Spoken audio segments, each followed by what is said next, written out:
मैं छोटू डांसर एक छोटा सा भोजपुरी गीत पेश करूंगी और अगर अच्छा लगे तो लाइक शेयर जरूर करना, कमेंट। धन्यवाद। ए बाबूजी, का तो हतड़ू हम तहां रोज रोज के बोली नहीं साहब काहे खाते बियाह करके आइल बड़ू के अरे हमें नरेगा में काम मिला 175 रुपया कमाइबे हो। हमारी 500 कहाँ जाई? तो अपन 500 धरे ना, हम 500 रुपया नहीं चाहिए, हम चूड़ी कंगन खरीदबे हो।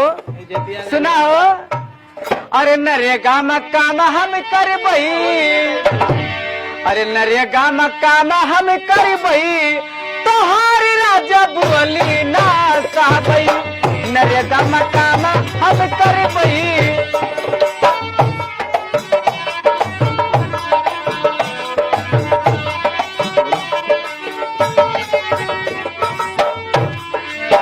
बोली ना साहब तोहर, अरे बोली ना साहबई,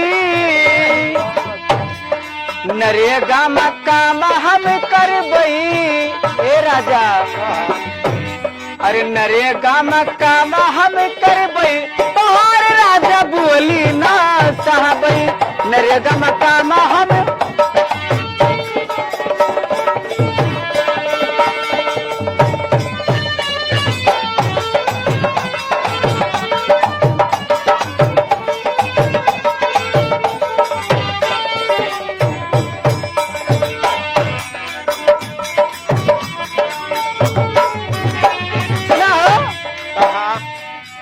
आई है प्रधान सिंह, प्रधान जी आवत हैं देखो। आई है प्रधान जी, हंसी हंसी बोले बही, आई है प्रधान जी, हंसी हंसी बोले बही, उन्हीं से नहीं ना लड़ाई बे, सुनाओ, उन्हीं से नहीं ना लड़ाई बे, तोहरे राजा बोली ना साहबे, उन्हीं से नहीं ना लड़ाई बे।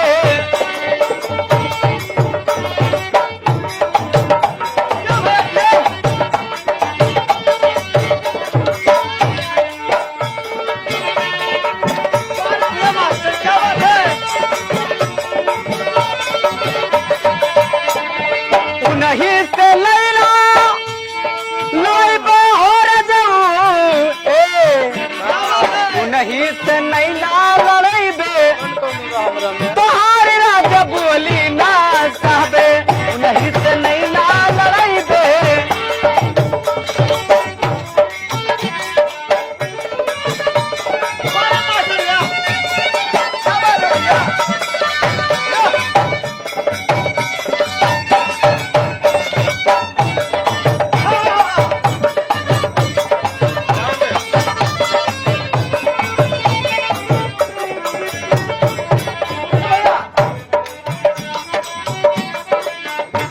अरे मुंशी मियत जी है, हाजिरी भरे है, मुंशी मियत है,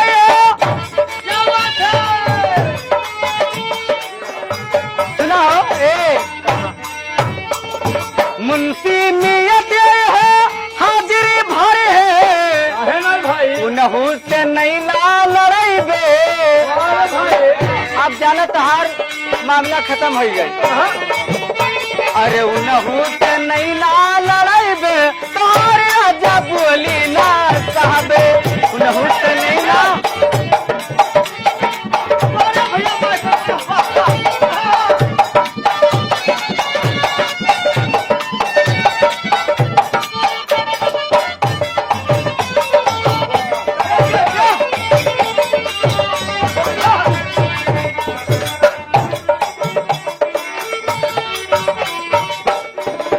सुना हो, और कुछ एक दिल करबे 10 दिल लिखेबे,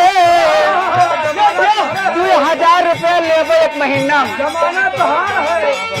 एक दिल करबे 10 दिल लिखेबे,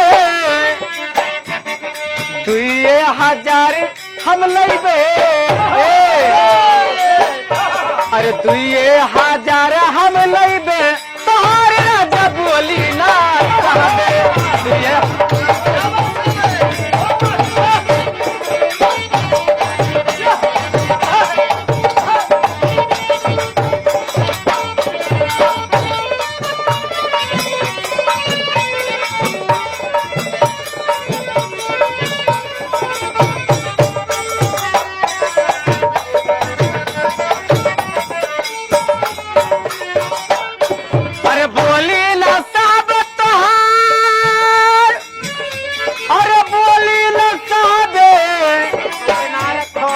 ना रखबो कोनो तोरा से मार दिया बैठा है बाबू नहीं लेके चली जाबे हमसे क्या बतिया करी अरे उनहू से नहीं ना लड़बे उनहू से नहीं ना लड़बे तोहर राजा बोली ना चाहबे उनहू से नहीं ना